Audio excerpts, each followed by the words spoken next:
सुनो न में आपका स्वागत है। आज के अंक में हमारी पहली कहानी है चमत्कारी अंगूठी। पुन्नू बहुत ही अच्छा बच्चा था। वो रोज़ अपने माता पिता के चरण स्पर्श करता, ईश्वर की प्रार्थना करता, गुरुजनों का सम्मान किया करता था, हर काम को समय पे करता था। सभी उससे बहुत प्रेम करते थे। पुन्नू के पिता दिन भर फेरी लगाकर सब्जियां बेचा करते थे। पुन्नू की एक छोटी सी बहन भी थी। पुन्नू की पढ़ाई में मदद उसकी माँ किया करती थी। पिता की गाड़ी कमाई से घर खर्च और स्कूल के उसके खर्च निकल आते थे। सब्जी बेचने के लिए जाने से पहले पुन्नू नियम से प्रातः सारी सब्जियां धोकर उन्हें ठेली में लगाता। इसी बीच एक दुर्घटना घट गई जिसने पुन्नू की ज़िंदगी में अंधेरा पैदा कर दिया। पुन्नू के पिता बरसात में भीगकर बीमार हो गए और वो एक बार बिस्तर पर जो पड़े तो फिर उन्होंने उठने का नाम नहीं लिया। पिता की मृत्यु से जहां पुन्नू के परिवार को मानसिक कष्ट हुआ, वहीं उसे आर्थिक तंगी ने भी आ घेरा। एक एक पैसे के लिए उन्हें परेशान होना पड़ता था। माँ का स्वास्थ्य पहले से ही खराब था, वो ठेली लगा नहीं सकती थी। पुन्नू की उम्र कोई 8 साल की रही होगी। इस काम को पूरी तरह से कर पाने में वो भी सक्षम नहीं था। लेकिन पुन्नू बहुत होशियार लड़का था। वो हर दम एक ही सोच में डूबा रहता कि वो परिवार का सहारा कैसे बने। चिंता के कारण वो भी सूखने लगा। उसकी माँ उसे रामायण महाभारत के साथ दैविक चमत्कारों की कहानियाँ सुनाया करती थीं। एक दिन पुन्नू के मन में विचार आया, क्यों न अपनी समस्या को लेकर देवता से प्रार्थना की जाए। उसकी पाठशाला के रास्ते में एक मंदिर पड़ता था। पुन्नू रोज़ पाठशाला जाते समय उस मंदिर के द्वार पर खड़ा हो जाता और हाथ जोड़कर भगवान से प्रार्थना करता, हे भगवान, आप सबके दुखों को दूर करते हो। मैं छोटा सा बालक हूँ, पूजा करना नहीं जानता, पर मैं तुमसे विनती करता हूँ कि तुम मेरे दुखों को दूर करो। पुन्नू को भगवान की प्रार्थना करते कई महीने गुजर गए, मगर पुन्नू को न तो भगवान ने दर्शन ही दिए और न ही उसके दुख ही दूर हुए। पुन्नू ये सोच के निराश होता कि शायद उसकी पूजा करने में कोई कमी है, वरना ईश्वर तो दयालु हैं, वो उसकी सहायता अवश्य करते। पुन्नू को ईश्वर पर अटूट श्रद्धा थी। वो रोज मंदिर जाया करता। वो मंदिर एक देवी माँ का मंदिर था। आखिर देवी इस नन्हे भक्त की भक्ति से प्रसन्न हो गई। एक रात पुन्नू अपने बिस्तर पर गहरी नींद में सोया था, तभी उसे लगा आकाश से एक तीव्र रोशनी उतर रही है। एक ही क्षण में उसका सारा कमरा उज्जवल प्रकाश से भर गया। कुछ ही समय में उस प्रकाश से एक नन्ही सी परी निकली। उस परी का रूप वैसा ही था जैसा वो अक्सर किताबों में पढ़ा करता था। उस परी के हाथ में एक छड़ी थी। पुन्नू उस परी को गौर से देख के बुदबुदाया, ये सपना है या हकीकत?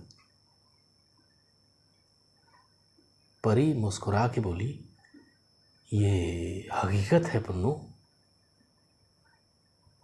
पुन्नू ने बड़ी व्याकुलता और प्रसन्नता से पूछा, तो क्या तुम परी हो? हाँ, परी ने मुस्कुराते हुए कहा। तुम यहां पर? पुन्नू अपनी बात भी पूरी नहीं कर सका। परी खिलखिला के बोली, पुन्नू, मुझे देवी माँ ने तुम्हारे पास भेजा है। क्या? देवी माँ ने? अब की बार पुन्नू प्रसन्नता से चीख उठा। हाँ पुन्नू, बोलो तुम्हें क्या चाहिए?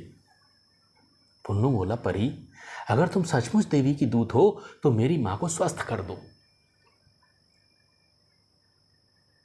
परी मुस्कुराकर बोली, ठीक है पुन्नू, अब सुबह जब तुम्हारी माँ सोकर उठेंगी तो वो बिल्कुल स्वस्थ और प्रसन्नचित्त होंगी। पर पुन्नू, मैं तो तुम्हें वरदान देने आई थी, तुमने अपने लिए तो कुछ मांगा ही नहीं। पुन्नू सहज भाव से बोला, परी, अगर मेरी माँ ठीक होगी तो वो मेरा ख्याल खुद रख लेगी। फिर माँ बाप की सेवा करना मेरा कर्तव्य है, और बच्चों पर पहला अधिकार तो माँ का ही होता है ना। अतः मैंने माँ के स्वस्थ होने का वरदान तुमसे मांग लिया। परी बोली, पुन्नू, मैं तुमसे बहुत प्रसन्न हूँ, तुम मुझसे एक वरदान और मांग लो। पुन्नू बोला, परी मुझे सद्बुद्धि दो ताकि मैं बड़ा होकर नेक, ईमानदार और सच्चाई के रास्ते पर चलने वाला व्यक्ति बन सकूं। परी बहुत प्रसन्न हुई और बोली, ऐसा ही होगा। पुन्नू, ये अंगूठी तुम अपने पास रख लो। इस अंगूठी को पहनकर जो चाहोगे वो इच्छा तुम्हारी पूरी हो जाया करेगी। पर जिस दिन तुमने इस अंगूठी का गलत कामों के लिए प्रयोग किया, इसकी शक्ति उसी दिन समाप्त हो जाएगी। ये कहकर जाने से पहले परी ने पुन्नू से कहा, देखो पुन्नू, इसका जिक्र तुम किसी से मत करना। इतना कहने के बाद पहले तो परी विलीन हुई, फिर प्रकाश विलीन हो गया। पुन्नू ने देखा कि अब उसके हाथ में अंगूठी थी। वो इस बात को अपनी माँ से कहना तो चाहता था, मगर परी की बात याद आते ही वो चुप हो गया। प्रातः माँ पूर्ण स्वस्थ नजर आई। उस दिन से पुन्नू और उसका परिवार सुखी परिवार हो गया। मतलब ये कि आस्था में बहुत शक्ति होती है। हमारी आज की अगली कहानी है बंदर राजा। एक बार एक जंगल का राजा शेर बूढ़ा होकर मर गया। राजा की मृत्यु के बाद जंगल के सभी जानवरों ने नया राजा चुनने के लिए एक सभा की।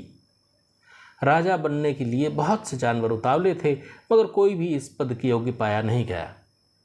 बहुत देर तक चली बहस के बाद एक बंदर, जो बहुत विशालकाय था, राजा मनोनीत किया गया। ये बंदर अपनी चालाकी और हास्यजनक उछल कूद के लिए भी प्रसिद्ध था। राजा बनने की दिशा में ये उसकी अतिरिक्त योग्यताएं थीं। मगर एक लोमड़ इस चुनाव से खुश नहीं था। वो खुद राजा बनना चाहता था। एक बंदर उस पर शासन करे, ये बात उसे कतई मंजूर नहीं थी। एक दिन सवेरे वो बंदर के पास जाके बोला, महाराज आपकी जय हो। मेरे पास आपके लिए बहुत शुभ समाचार है,